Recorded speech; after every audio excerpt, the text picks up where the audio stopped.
Oh, wow, I hadn't even, like, written and published the Dictionary of Demons. I was probably still working on it. No, I was here when you wrote the Dictionary of Demons. It was my Christmas break. Oh, God, yeah, and so you got to watch me, like, running around, like, freaking out about trying to double-check some of this stuff and how... I was still operating under the assumption that you never say a demon's name out loud, and here you were just uttering all of them into the living room next to the Christmas tree, and I was just like, ah.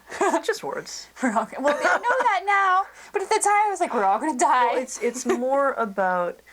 Names have power, but the piece that everybody leaves behind from that, because the whole idea of a name summoning something it's at the very core of the Western tradition of magic and occultism. But the part that they leave out is, yes, it gives you power to call it, it also gives you power to bind it and to control it. And so to have something's name means that you've got a bargaining chip. So the names aren't necessarily bad. It's like anything else. It's like a hammer. It's all a tool. You know, you can use a hammer to hammer in a nail and build a house, or you can use a hammer to beat somebody's brains in. It's all in how you choose to use the hammer. The hammer in and of itself is neither good nor evil, neither, you know, it does possess the potential for danger, but it takes a person acting upon that tool to then cause the danger to become a reality. You've taught me that now. At the time, you were sprinkling demon names everywhere, and I was very scared, like tinsel on the Christmas tree. Here's another demon name for you, Becca, and I was just like, no. I can't hear this. Well, you know, it's again, it's another case where I'm used to a certain level of things, but you know, I've had your like help with my booth at conventions, and there are people who look at that book, and they look at the Dictionary of Demons, and like they're terribly intimidated to even purchase it. Mm-hmm. Because of what is contained within the pages, because there's over 1,500 individual names, and that's a difficult prospect for someone who's coming from a more normal perspective. If I can say anything about what you've done for me in the years that I've been training you, is you help remind me what the more normal people, you know, what a normal person is going to think and how they're going to approach and see things. Because I've been doing this stuff for more than 2 decades, way more than 2 decades, and you get acclimated to the weird. Mm-hmm. And at a certain point, it becomes hard to see it as anything other than normal. Running around talking about, it's not what was that movie with Denzel Washington, Fallen, and they pronounce it Azazel, and it makes me crazy because that is not how you pronounce that demon's name. It's Azazel. And they pronounce it Azazel. And this makes you angry. It drives me nuts. Because somebody didn't do their research right, is it. I mean, because Azazel is actually an angel name, and a lot of the demon names are actually angels, fallen angels, and, you know, it's Gabriel, Raphael. It's not Gabriel, Raphael, it's not Azazel, it's Azazel. So this... Sorry, can you keep it straight? How many times can I say the demon name? So I know. It's not like Beetlejuice, and something happens that's going to be weird, I promise you. So this makes you angry. Sloppy research irritates me. It's irresponsible, that's true. Actually, one of the things, and this is probably a new topic, but one of the things that bothers me when somebody doesn't do good research and puts it in a movie, even if it's a fictional movie, or puts it in a book, even if it's a fictional book, many people, their only exposure to a lot of these topics is going to be in mass media, in big, blockbuster movies. So when they encounter ideas about, demons or possession or ghosts or hauntings, your average person, most of their information is coming from what they've watched on TV, what they've seen in movies, or what they've read in fictional books that they were reading to entertain themselves. And when that information is just blatantly wrong, or skewed in such a terrible way, what it does is it creates false expectations for how it really works.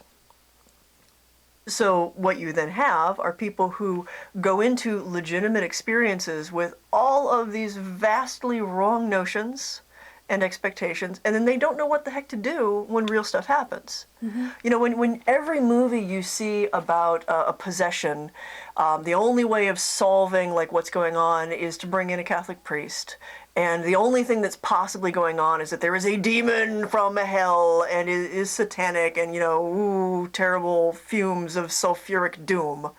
When that's the only thing they have to go by, and what they've seen over and over and over again, and it's been kind of ground into the popular imagination, people begin to almost create the circumstances for things. You know, they see something that is a little weird, and they automatically go to The Exorcist, and think that little Reagan's head's going to spin around and start spewing pea soup.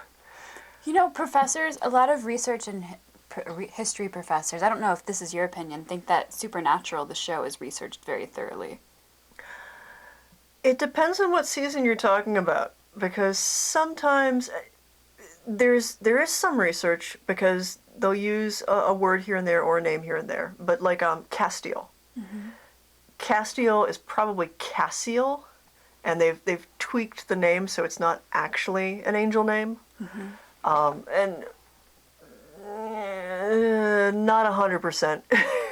Well, that wasn't an occult expert, that was a history expert. Well, one of the things to understand is it is still fiction, but the problem is when let's move from demons to hauntings. Your average person, because you've seen it again and again, and it's in every story you read, it's in every show, it's reiterated over and over again. When a house is haunted, it's because somebody died. Somebody died in that house, and the spirit that's haunting the house, by necessity, is going to be a human being who passed away in the house. And that's just not always the case. Right. And just because a house is haunted doesn't mean that somebody died in it. A spirit may be attracted to a house or to a person, and they have nothing connecting to that spirit's death or the circumstances of their death. Occasionally, it's somebody that they've got like some sort of strong tie from their life, or some sort of interest because of their life. Actually, that's more common than not. And then every once in a while, they can just go do whatever they want. But we're not told that story. The thing I'm getting at is there's a tremendous power of myth. And we have to understand the way the myths and the stories we're exposed to skew our expectations for what is real. Because even though we understand it to be a story, it nevertheless builds up these expectations of how we look at the world. And that's not to say that every movie needs to be strictly 100% accurate, but we need to, if they're going to pretend and use like a real name, they should be accurate about that. As much as oh god, there was another movie where it was like the kid summoned the demon, blah blah blah blah, and it was a completely made up name, completely and utterly made up, like they just manufactured a new thing, and I was like, and yet it's maybe better to create your own myth and be very conscious about that than to go, well, we're going to tell a story about Lucifer, and it's going to have nothing to do with anything. Kind of like that Noah movie. I never which did or watched didn't. it. I mean, well, it brought in like the Watcher Angels and stuff, and it just like Hollywooded the hell out of it. Badly. I don't know. I do think that it's very important to be conscious about the influence of pop culture on our expectations of real things. Well, like a lot of people now think that every time a ghost is around, it's because they have unfinished business and they all need to be crossed over to the other side. Oh, don't get me started on crossing things over. Don't go into the light, Carol Ann. Don't go into the light. Another thing to think about is the influence of pop culture portrayals on what have become legitimate hauntings. How many haunted hotels tie back to Stanley Kubrick's The Shining? based off of Stephen King's book, but not so much the book, actually the movie, where you have the elements of creepy children haunting the hotel, that sense, that long hallway, a lot of the imagery that Kubrick used for The Shining. I've had people speak back as legitimate experiences that they've had at haunted hotels. There's a kid riding a tricycle up and down this hall. I'm like, well, are you even conscious that that's totally coming from a movie? That happens at Conneaut. Well, and that's where it gets even more complicated. Is there's a recent thing, Slenderman, and Slenderman is a mythological thing that was completely made up. There is no Slenderman, and yet people have started to report experiences of this tall, creepy thing that has no face, and it's this very long, slender man with tentacles coming out of his back, and people see him in the woods. And the more we tell stories about certain things, I think it might be important to realize that sometimes we're shaping them. No, we are. When we go to haunted places now, if they've been on like a reality show for one reason or another, I will pick up on, I won't do any research beforehand, and I'll pick up on things that I think are like real ghosts, and then I'll go back and I'll find out that it was on a TV show presented in the way that I saw it in my mind, but then I'll do the research, and the research is completely the opposite, or it doesn't quite add up to what I was seeing or what was portrayed on the TV show. As somebody who works with psychic stuff, one of the things to be very aware of is a lot of what you're picking up in a location is stuff that people have left behind, imprints. Emotions, sometimes snippets, thoughts, memories. Those aren't always 100% accurate. It doesn't necessarily mean that they were there before the people were. Now, that doesn't change the fact that it's still information. It's data left behind on the energy that you can pick up. A huge trick with that is realizing what is objectively real, like this thing existed before the people were there to believe in it, versus something that has been created, crafted, shaped by the people's collective will. And again, so much of it comes down to the stories that we tell ourselves, the expectations we have going into things.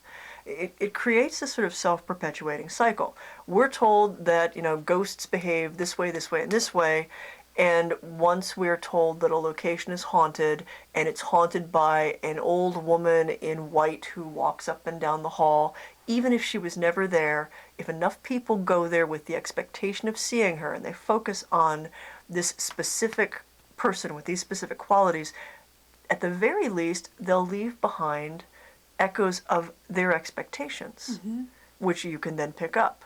So say someone who's sensitive then goes, they pick up those expectations and they feed their own version of it right back to it. So basically we're constructing ghosts.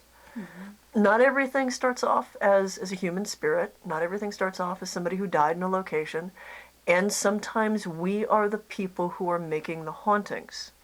That doesn't invalidate hauntings just because we can make them, but I think it is essential to be aware that sometimes we are creating our own ghosts.